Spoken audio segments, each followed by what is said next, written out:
Hello friends, welcome to my YouTube channel sky notes. Friends, आज के lecture में हम संस्कृत शिक्षण विधियों के मैराथन प्रश्नोत्तर की जो सीरीज चल रही है हमारी, उसका पार्ट 9 पढ़ेंगे। और इसमें हमने 35 क्वेश्चन लिए हैं, तो बने रहिए मेरे साथ। चलिए शुरू करते हैं। क्वेश्चन नंबर 296 है। शिक्षक बालकानां रुच्य उत्पादने क्रिया करणीया। शिक्षकों को बालकों की रुचि उत्पादन करने के लिए क्या करना चाहिए? बालकों में रुचि उत्पादन करने के लिए शिक्षक को क्या करना चाहिए? अंत्याक्षरी क्रिया, निबंध लेखनम, पाठ्य सहगामी क्रिया, उपयुक्त सर्वे। तो शिक्षक को बालकों में रुचि उत्पादन करने के लिए अंताक्षरी क्रिया करना चाहिए, निबंध लेखन की प्रतियोगिता करनी चाहिए, पाठ्य सहगामी क्रियाओं को करना चाहिए। ये सब इसके ऑप्शन सही है, तो ऑप्शन डी आएगा इसमें। क्वेश्चन नंबर 297 है। पृच्छन्ते पाठान्ते प्राय इमे प्रश्ना। पाठ के अंत में पूछे जाने वाले प्रश्न कौन से होते हैं? तो पुनरावर्ती प्रश्न है, वो होते हैं पुनरावर्ती प्रश्न। ऑप्शन बी इसका आंसर बिल्कुल सही है। आगे है क्वेश्चन नंबर 298। सत्यम नास्ति, सत्य नहीं है। उत्तम अध्यापनेन उत्तम समाज निर्माणं भवति। उत्तम अध्यापन से ही उत्तम समाज का निर्माण होता है। उत्तम समाज निर्धारणम उत्तमाध्यापनम अनिवार्यम। उत्तम समाज निर्धारण के लिए उत्तम अध्यापन अनिवार्य है।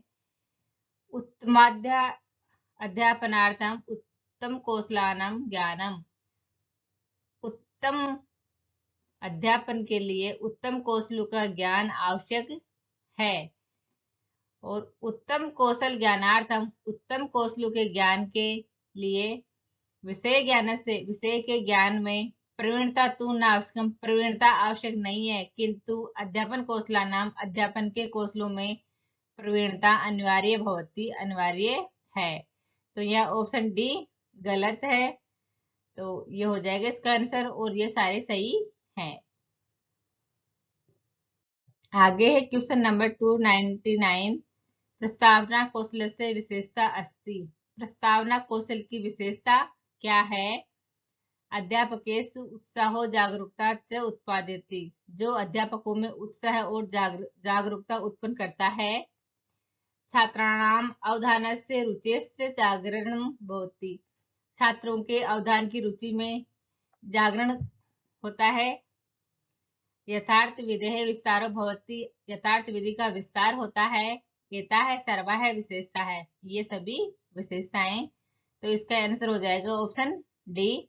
प्रस्तावना कौशल की ये सब विशेषताएं होती हैं, तो यहाँ आंसर हो जाएगा ऑप्शन डी। आगे है क्वेश्चन नंबर 300। कीदृशा है प्रश्न है अधीत पूर्वाश्याम पुनः स्मरणाय उपयुज्यन्ते।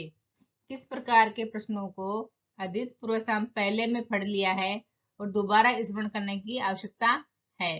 तो स्मृति प्रश्न है, ऑप्शन बी इसका आंसर बिल्कुल सही है। आगे है क्वेश्चन नंबर 301।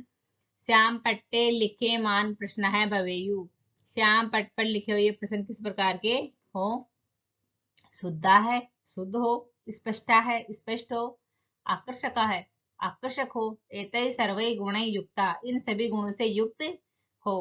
तो जो श्याम पट पर लिखे गए प्रश्न है वो इन सब गुणों से युक्त होने चाहिए। शुद्ध भी हो, स्पष्ट भी हो, आकर्षक भी हो। तो ऑप्शन डी इसका आंसर बिल्कुल सही है। आगे है क्वेश्चन नंबर 302। श्याम पट प्रश्नानाम संबंधे सत्यम नास्ति।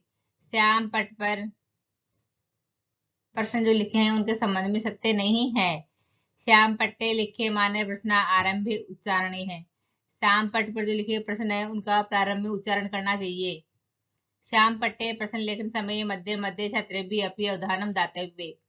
श्याम पट पर प्रश्न लिखते समय बीच बीच में छात्रों पर भी ध्यान देना चाहिए। श्याम पट्टे सर्वदा छात्रैः मार्जनीय। श्याम पट पर हमेशा श्याम पट को हमेशा छात्रों से साफ करवाना चाहिए। आवश्यकतायां सत्यां श्याम पट्टस्य उपयोगार्थ छात्रेभ्यः अवसरादेः। आवश्यकता पड़ने पर श्याम पट का उपयोग श्याम पट पर उपयोग करने के लिए छात्रों को भी अवसर देना चाहिए। तो ऑप्शन सी इसका आंसर बिल्कुल गलत है और ये सब सही है। क्वेश्चन नंबर 303 यथा अध्यापक करोति तथैव छात्रा करिष्यन्ति इति सिद्धान्ते अस्ति। जैसा अध्यापक करता है वैसे ही छात्र करेंगे। इस सिद्धांत के अनुसार किस सिद्धांत के अनुसार करेंगे? अनुकरण से सिद्धांत है, अनुकरण के सिद्धांत के अनुसार। ऑप्शन डी इसका आंसर बिल्कुल सही है। आगे है क्वेश्चन नंबर 304 अधोलिखितेषु सिद्धांतेषु के सिद्धांते नास्ति। जो नीचे दिए गए हैं उनमें से कौन सा सिद्धांत नहीं है? तो दंडस्य सिद्धांत है, दंड का सिद्धांत। ऑप्शन बी इसका आंसर बिल्कुल सही है। आगे है क्वेश्चन नंबर 304 ज्ञानस्य दृढ़ीकरणाय प्रश्ना भवति। ज्ञान को सुदृढ़ करने के लिए कैसे प्रश्न होए? अन्वेषण प्रधान प्रश्न, अन्वेषण प्रधान प्रश्न होने चाहिए। ऑप्शन बी इसका आंसर बिल्कुल सही है। क्वेश्चन नंबर 305 संरचनात्मक उपागमे एसाम संरचना प्रमुखा वर्तते। तो कौन सी संरचना प्रमुख है उसमें? वाक्यानाम, वाक्यों की संरचना। ऑप्शन सी इसका आंसर बिल्कुल सही है। आगे है क्वेश्चन नंबर 306 द्विभाषात्मक है प्रविधि आवश्यकम वर्तते। द्विभाषात्मक प्रविधि किसमें आवश्यक है? तो यह है अनुवाद शिक्षण में आवश्यक है, क्योंकि अनुवाद में दो तो भाषा होती है, एक भाषा तो जो होती है मेन वो, दूसरा हम जिसमें अनुवाद करते हैं वो होती है। तो दो द्विभाषात्मक प्रविधि अनुवाद शिक्षण में होती है। ऑप्शन ए सही है इसका आंसर। आगे है क्वेश्चन नंबर 307 प्रयोग है अभ्यास से भवति अत्र। प्रयोग और अभ्यास होता है व्याकरण शिक्षण में होता है। Option A.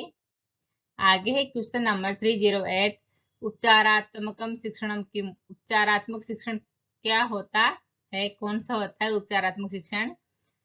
छात्राणाम समस्याम दूरीभूता भवन्ति। छात्रों की समस्या दूर होती है जिससे शिक्षण मिदम समागतमेभ्य दोषेभ्य त्रायते। शिक्षण में आए हुए दोषों को दूर करने के लिए छात्र शिक्षकों नूतनानाम स्फूर्ति जागृतम।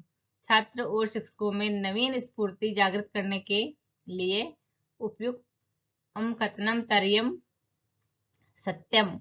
तो ये सब सही है बिल्कुल। तो इसका आंसर हो जाएगा ऑप्शन डी। 309 है क्वेश्चन नंबर स सफल शिक्षक अस्ति। वह सफल शिक्षक होता है, कौन सा होता है? छात्र से समुचित मार्गदर्शनम करोति। छात्रों को समुचित मार्गदर्शन करता है। ऑप्शन सी इसका आंसर बिल्कुल सही है। आगे है क्वेश्चन नंबर 310 विद्यालय है समाजस्य दर्पणम इति कथनम। विद्यालय समाज का दर्पण होता है, यह कथन है। ऑप्शन डी सत्यम, सत्य है, ये बिल्कुल सत्य कथन है। इसका आंसर हो जाएगा ऑप्शन डी। आगे है क्वेश्चन नंबर 311 रचना शिक्षण से सर्वोत्कृष्टो विधि अस्ति। रचना शिक्षण की उत्कृष्ट विधि कौन सी है? अनुकरण विधि है। ऑप्शन डी अनुकरण विधि। आगे है क्वेश्चन नंबर 312 अध्यापन कौशल सा विशिष्टा अनुदेशन प्रक्रिया अस्ति इति उक्तम। अध्यापन कौशल की विशिष्ट अनुदेशन प्रक्रिया है, ये किसने कहा है? NL गेज महोदय ने कहा है। ऑप्शन ए सही है। आगे है क्वेश्चन नंबर 313 भाव अभिव्यक्ति सर्वोत्तम साधन विद्यते। भाव अभिव्यक्ति का सर्वोत्तम साधन क्या है? अधिगमनम, अधिगम। ऑप्शन सी सही है इसका आंसर। आगे है क्वेश्चन नंबर 314 श्रुति लेखन से सोपानम अस्ति। श्रुति लेख का सोपान है, तो जो श्रुति लेख है उसका सोपान है प्रस्तुतिकरणम। ऑप्शन बी सही है। आगे है क्वेश्चन नंबर 315 भाषाया है शुद्धताया है मूल्यांकनम भवति।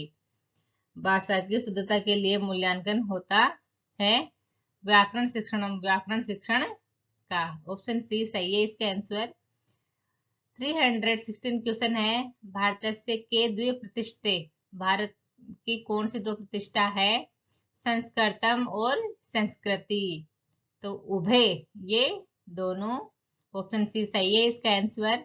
आगे है क्वेश्चन नंबर 317, व्याकरण अनुवादे विधे विषय असत्य कथनम वर्तते। व्याकरण अनुवाद विधि के विषय में गलत कथन कौन सा है? तो ये है अत्र अनुवाद प्रथम व्याकरण द्वितीय। यहाँ अनुवाद प्रथम और व्याकरण द्वितीय है, ये वाला गलत है। और ये जो सब है, अत्र व्याकरणोपरि अनुवादोपरि से बलम भवेत्।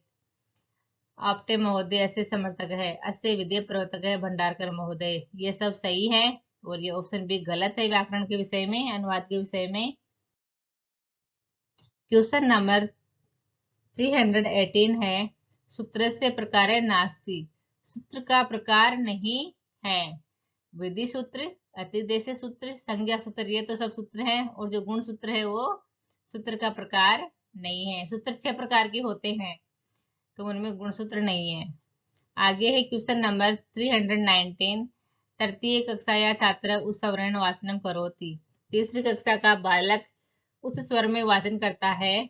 तब शिक्षक ताम वाचन समय, उसके वाचन के समय स्वर परिवर्तनम अस्ति, स्वर परिवर्तन करने के लिए कहता है। स्वरस्ते आरोहम अवरोहम च, स्वर आरोह से अवरोह की और कर्तुम निर्देशित करने का निर्देश देता है। एवं शिक्षक से ध्यानम अस्ति, तो शिक्षक का ध्यान किसमें है? तो यह है स्वर शैल्याम, स्वर की शैली में शिक्षक का ध्यान आकर्षित हो रहा है। ऑप्शन डी सही है इसका आंसर। आगे है क्वेश्चन नंबर 320, कस्याभावे लेखन कार्य से सार्थकता न सिद्ध्यन्ति। किसके अभाव में लेखन कार्य की सार्थकता सिद्ध नहीं होती है? संशोधन अभावे, संशोधन के अभाव में। ऑप्शन डी सही है इसका आंसर। आगे है क्वेश्चन नंबर 321, अयम कश्चन अधिगम उपाय।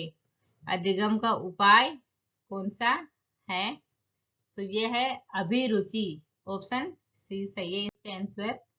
आगे है क्वेश्चन नंबर 322, वयम भाषाया है उपयोगम कुर्मु। हमें भाषा का उपयोग करना चाहिए भाव विनिमयार्थम, भाव विनिमय के लिए। ऑप्शन डी इसका आंसर बिल्कुल सही है। आगे है क्वेश्चन नंबर 323, छात्राणाम कृते बाल साहित्यानाम चयन समये भाव दृष्ट्वा किम अनावश्यकम। तो यहाँ हो जाएगा मुद्रण गुणवत्ता। ऑप्शन बी इसका आंसर बिल्कुल सही है। आगे है क्वेश्चन नंबर 324, भाषाया है अधिगमय प्रभावशाली भवति यदि विद्यार्थी क्रमबद्ध रीत्या व्याकरणगत नियमान जानाति। भाषा में अधिगम प्रभावशाली कब होता है? जब विद्यार्थी क्रमबद्ध रीति से व्याकरण के नियमों को जाने, जब भाषा में अधिगम प्रभावशाली होता है। ऑप्शन डी इसका आंसर बिल्कुल सही है। आगे है क्वेश्चन नंबर 325, यदि काव्य विधौ शिष्य पूर्व शब्दान व्याख्या करोति। यस्मिन, जिस काव्य विधि में शिक्षक पहले शब्दों की व्याख्या करता है तथा परम और बाद में श्लोक का अर्थ कथयति कहता है, स विधि के नाम न कथित है। वह विधि किस नाम से कही जाती है? तो वह है व्याख्या विधि। ऑप्शन सी सही है इसका आंसर। आगे है क्वेश्चन नंबर 326, पठन कौशलम अनेन प्रभावितम भवति। पठन कौशल इसमें से प्रभावित होता है। किससे प्रभावित होता है? पाठ्यक्रम उद्देश्य आसक्ति से एवं पाठ्यक्रम काठिन्य स्तरे, इससे प्रभावित होता है पठन कौशल। क्वेश्चन नंबर 327 है, प्राथमिक स्तरीय छात्र पुनः पुनः क्रियामाण दोषा इमे। तो आंसर हो जाएगा उच्चारण दोषा है। Option D. आगे है क्वेश्चन नंबर 328, निदानस्य अर्थमस्ति। निदान का अर्थ है अधिगम विषय। अधिगम विषय में काठिन्य, कठिनता, दोषांश और दोषों को दूर करना इति परिभाषा अस्ति। यह परिभाषा है। तो यह परिभाषा सीवी गुड महोदय ने दी है। ऑप्शन सी इसका आंसर बिल्कुल सही है। आगे है क्वेश्चन नंबर 329, प्रारंभिक स्तरीय कसीमन सूत्रस्य धारण पाठ नियम। तो प्रारंभिक स्तर में किस सूत्र की से हमें पाठ पढ़ना चाहिए, पढ़ाना चाहिए, किस सूत्र के आधार पर पढ़ाना चाहिए? तो सरलता से कठिन की ओर। तो प्रारंभिक स्तर में हम बालक को पढ़ाते हैं तो हमें पहले सरल चीज को लेना चाहिए, उसके बाद में कठिन, आगे कठिनता का स्तर बढ़ा देना चाहिए। तो ऑप्शन डी इसका आंसर बिल्कुल सही है।